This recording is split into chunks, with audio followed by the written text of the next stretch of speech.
राज्य सम्मेलन का क्या कुछ मेन एजेंडा था, जरा उसके बारे में आप बताएं। आज हम लोग के राज्य स्तरीय SC/ST का परिसंघ का मुख्य एजेंडा ये था कि सबसे पहले जो निजीकरण हो रहा है, मौद्रीकरण हो रहा है, संवैधानिक अधिकारों को कुचला जा रहा है, तो ये इस मुद्दे को लेकर हम लोग परिसंघ जो है आंदोलन कर रहे हैं।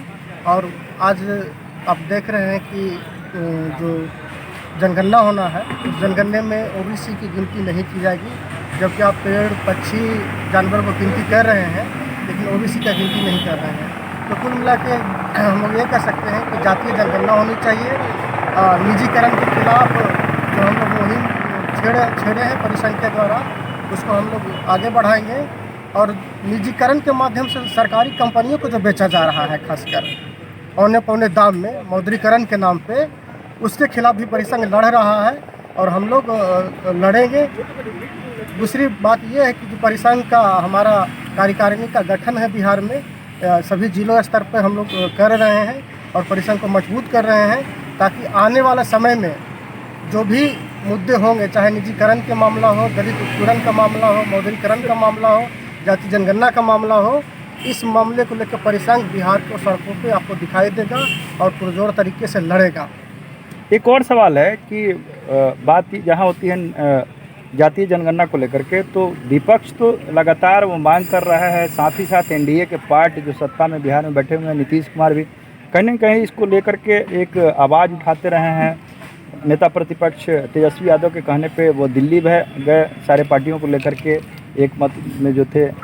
उसके बावजूद कहीं ना कहीं एक और सवाल उठता है कि बीजेपी एक तरफ उस डेलीगेट में अपने माननीय मंत्री जनक राम जी को भेजती है जातीय जनगणना की मांग को लेकर के, लेकिन जब उससे सवाल किया जाता है जातीय जनगणना को लेकर के, तो वो कहीं ना कहीं नकार देती है कि इसकी क्या ज़रूरत है। तो इसके संदर्भ में क्या कुछ कहना चाहेंगे? देखिए, सबसे बड़ी बात यह है कि जितने गैर BJP पार्टी है, लगभग सभी मांग कर रही है कि जातीय जनगणना होनी चाहिए।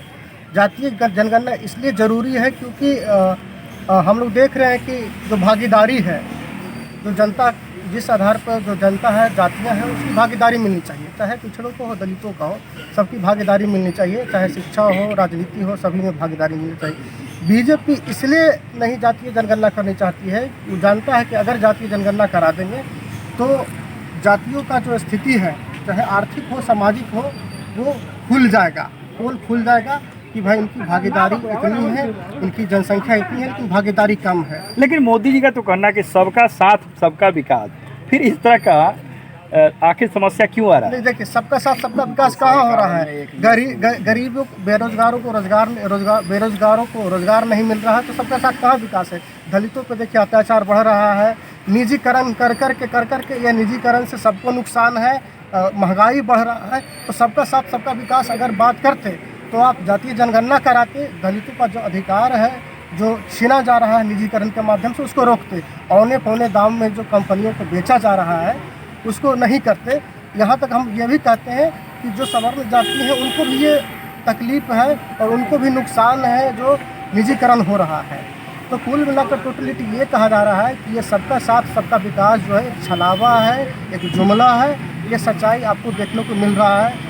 भारत आज बेरोजगारी से, महंगाई से त्रस्त है।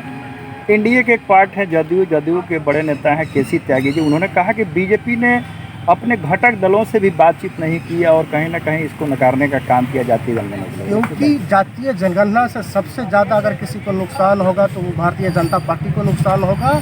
इसलिए भारतीय जनता पार्टी जातीय जनगणना नहीं कराना चाहती है। जिस दिन जातीय जनगणना हो जाएगी, BJP को हम बता रहे हैं कि 300-350 सीट से जो है घट के 100 सीट पे आ जाएगी, इसलिए वो जातीय जनगणना नहीं कराना चाहती है। और दूसरी ये बात भी कहती हैं, वो विपक्ष या इनका अलायंस है, उसका भी बात नहीं सुनना चाहते। नीतीश जी उनका अलायंस है, वो भी गए थे मांग करने। तो कुल मिला के ये कहना चाहते हैं कि जो हमारा BJP की सरकार है, वो अपना जो अलायंस है उसकी भी नहीं सुनती है और जनता का क्या सुनेगी। इसका एक ही जवाब हम लोग कह सकते हैं कि जो BJP है अहंकार में डूब गया है और वो अपने को सुनता है, न विपक्ष को सुनता है, अपने अलायंस को भी नहीं सुनता। तो फिर जनता और आम जनता को क्या सुनेगी? तो क्या सरकार यहाँ चलेगी अपनी पूरे पूर्णकाल पूरा करेगी अपना? सरकार चलाना भले हो सकता है कि मजबूरी हो, बीजेपी और जदयू में हो सकता है मजबूरी के आधार पर अलायंस किया गया हो, लेकिन जहाँ तक सामाजिक मुद्दे की बात हो, जाति जनगणना की बात हो, दोनों का अलग विचार है। मैं तो यही कहना चाहूँगा जो यहाँ अलायंस है जदयू पे, कि जातीय जनगणना के आधार को आप मांग कर रहे हैं कि जातीय जनगणना हो। अगर जातीय जनगणना नहीं कराना चाहती है बीजेपी, तो मैं मांग करता हूँ कि रिश्ता तोड़ देना चाहिए, और जो है जो गठबंधन है दोनों के बीच में जो सरकार बनी है उसका गठबंधन तोड़ना चाहिए। नैतिकता के आधार पर नीतीश जी को अलग हो जाना चाहिए। वर्तमान उप मुख्यमंत्री पर जिस तरह से नल जल योजना को लेकर के, परिवारवाद को लेकर के, परिवार को कहीं ना कहीं फ़ायदा दिलाने को लेकर के जो आरोप लगे हैं नेता प्रतिपक्ष की तरफ से भी, नीतीश कुमार ने भी उप मुख्यमंत्री को अपने आवास में तलब किया, इसको लेकर किस रूप में देखते हैं? मुझे लगता है कि जो नल जल का योजना है ये बिल्कुल एकदम आपको नज़र आ रहा है। गांव में देहात में जाइए और देखिए कि कहीं टंकी टूटा हुआ है तो कहीं पाइप फटा हुआ है। मैंने नल जल योजना पूरी तरह से फ्लॉप योजना है, और ये जो योजना में ना जितना घोटाला और घपले हुए हैं आप बता नहीं सकते हैं। तो ये पूरी तरह से फ्लॉप योजना है। ये विपक्ष की मांग सही है, इसकी जांच होनी चाहिए पूरी तरीके से। अगर जांच करा दी जाए सही में तो आपको पता चलेगा कि नल जल योजना जो है धरातल पे सही तरीके से 10% भी नहीं मिलेगी, 20% सही एकदम जो कि चल रहा हो। कल के भारत बंद के समर्थन में हैं आप लोग? कल का भारत बंद का समर्थन बिल्कुल हम लोग करते हैं, क्योंकि जो जातीय जनगणना है, जो अधिकार हैं, लोग अपना मांग रहे हैं, इसलिए हम समर्थन करते हैं।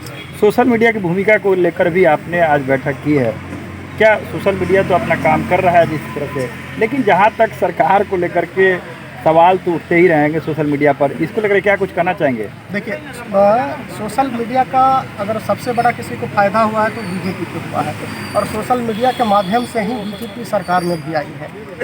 और सोशल मीडिया जब बीजेपी से सवाल पूछने लगा, सोशल मीडिया पर जो लोग थे, जो जागरूक लोग हैं, जब बीजेपी के खिलाफ होने लगे तो उसने सोशल मीडिया पर जो है सवाल खड़ा किया। तो आपको देखने को मिल रहा है कि सोशल मीडिया के माध्यम से लोगों को ट्विटर को बंद करवाया जा रहा है, ट्विटर पर दबाव दिया जा रहा है, फेसबुक पर दबाव दिया जा रहा है। यानी सोशल मीडिया की जो भूमिका है उसको सरकार सीमित कर रही है। कारण ये है कि एक समय था कि सोशल मीडिया बीजेपी का एक कैंपेन हुआ करता था, सपोर्ट हुआ करता था, उसके माध्यम से सरकार बनी। अब वही सोशल मीडिया जब सरकार से सवाल पूछने लगी है, ये सोशल मीडिया के खिलाफ हो गए हैं। यानी कहीं ना कहीं सरकार को डर सताने लगा है सोशल मीडिया की आवाज़ का। बिल्कुल सोशल मीडिया से डर गए हैं, इसलिए ट्विटर को बंद करवाना, फेसबुक पर बैन करवाना, ये इनका मकसद हो गया है। क्योंकि ये समझ गए हैं कि सोशल मीडिया पर ये बीजेपी की आलोचना ज़्यादा होती है। मोदी जी का एक ट्वीट जब होता है या उनके खिलाफ, तो उनका जो पक्ष में होता है उससे ज़्यादा विपक्ष होता है। हम लोग देखे हैं उनका वीडियो जो लाइक होता है उससे ज़्यादा डिसलाइक होता है। तो उनकी सोशल मीडिया पे जो है पॉपुलैरिटी घट रही है, बीजेपी की पॉपुलैरिटी घट रही है, और सरकार का जो काम काज है उसकी कड़ी आलोचना हो रही है। इससे बीजेपी सोशल मीडिया से दम डर गई है। बहुत सुंदर। अखिल भारतीय परिसंघ के कार्यकारी अध्यक्ष प्रोफेसर शशिकांत सिंह से बातचीत हो रही है। इंडिया परिसंघ के प्रदेश अध्यक्ष हूँ। हमारे साथ हैं डॉक्टर ओम सुधा जी हैं, ऑल इंडिया परिसंघ के जनरल सेक्रेटरी हैं। विजय शंकर हाथी जी हैं हमारे बीच में, ये बिहार परिसंघ के एक्जीक्यूटिव मेंबर हैं। मुंशी पासवान हैं, ये भी मेंबर हैं। हमारे दाहिने साइड में अजय पासवान जी हैं, ये कोषाध्यक्ष हैं बिहार परिसंघ के।